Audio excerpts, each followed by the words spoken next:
पंजाब में विधानसभा चुनाव से पहले बीजेपी ने कांग्रेस को 440 वोल्ट नहीं 880 वोल्ट का झटका दिया।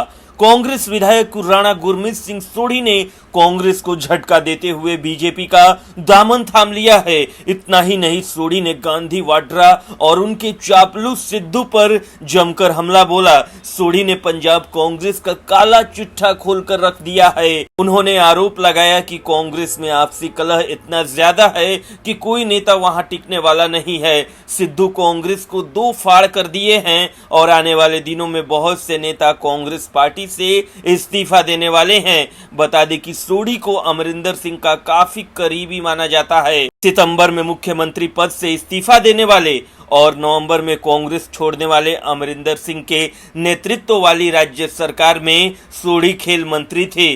कांग्रेस अध्यक्ष सोनिया गांधी को लिखे अपने पत्र में सोढ़ी ने कहा कि वो पंजाब कांग्रेस के भीतर कलह से आहत है। आपको बता दें कि कैप्टन अमरिंदर सिंह ने पार्टी छोड़ते वक्त ही कहा था कि कांग्रेस के कई नेता उनके संपर्क में हैं। उन्होंने कहा था कि कई नेता कांग्रेस का दामन छोड़ सकते हैं और अब एक एक कर कैप्टन के करीबी नेता कांग्रेस को झटका दे रहे हैं। वहीं बीजेपी ने भी दावा किया था कि कांग्रेस समेत कई दलों के नेता उनके संपर्क में हैं और आने वाले दिनों में दर्जनों कांग्रेस नेता बीजेपी का दामन थाम सकते हैं। और अब सोढ़ी बीजेपी में शामिल होकर कैप्टन और बीजेपी की बात को सच साबित कर दिया है। वहीं जिस तेजी से कांग्रेस नेता पार्टी का साथ छोड़ रहे हैं, आने वाले दिनों में कांग्रेस में कौन रह जाता है, ये देखने वाली बात होगी।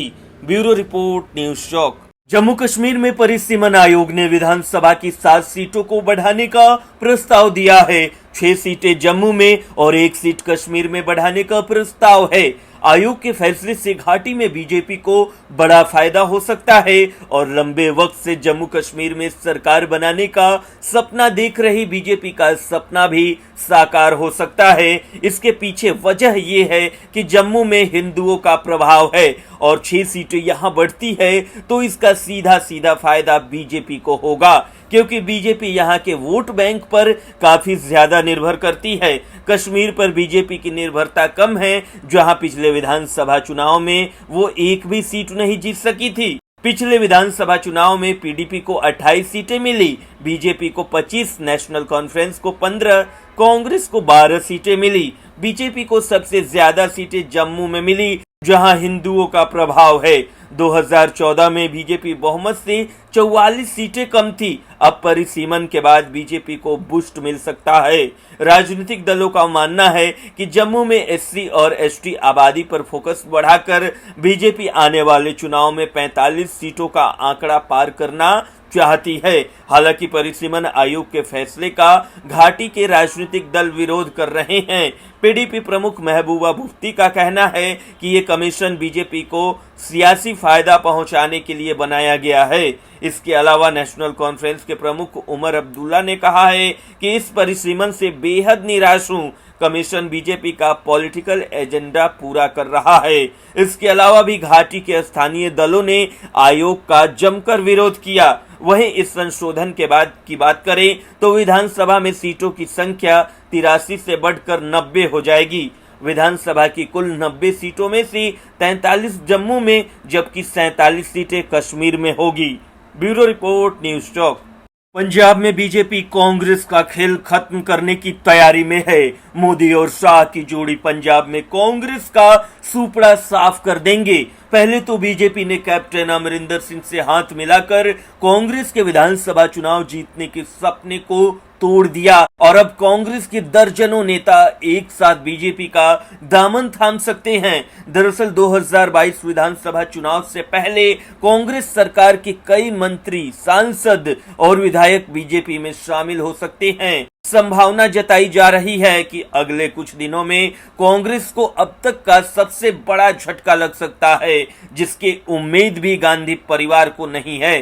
सूत्रों की माने तो पंजाब के कई सांसद, कैबिनेट मंत्री, विधायक समेत कई नामचीन हस्तियां बीजेपी के संपर्क में हैं। इनमें अधिकतर कांग्रेस के लोग शामिल बताए जा रहे हैं। वहीं आम आदमी पार्टी, शिरोमणि अकाली दल और राष्ट्रीय समाजवादी कांग्रेस के लोग भी शामिल हैं।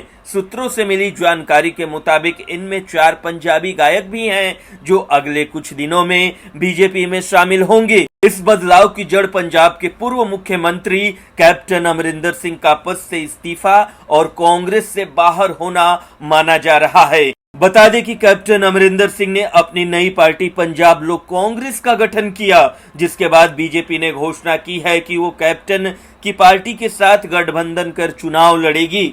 इसके बाद पंजाब में 80 से 85 सीटों पर बीजेपी चुनाव लड़ सकती है। कैप्टन अमरिंदर की पार्टी 20 से 25 सीटों पर चुनाव लड़ सकती है। वहीं चुनाव से पहले कैप्टन और बीजेपी दोनों मिलकर कांग्रेस को तोड़ने में लगे हुए हैं। अभी तक कैप्टन की पार्टी में नेता शामिल हो रहे थे, लेकिन अब बीजेपी में नेताओं के शामिल होने का खेल शुरू हुआ है। इससे पंजाब में बीजेपी का दायरा काफी हद तक बढ़ सकता है, जिससे बीजेपी को विधानसभा चुनाव में बड़ा फायदा हो सकता है। ब्यूरो रिपोर्ट, न्यूज़ चौक।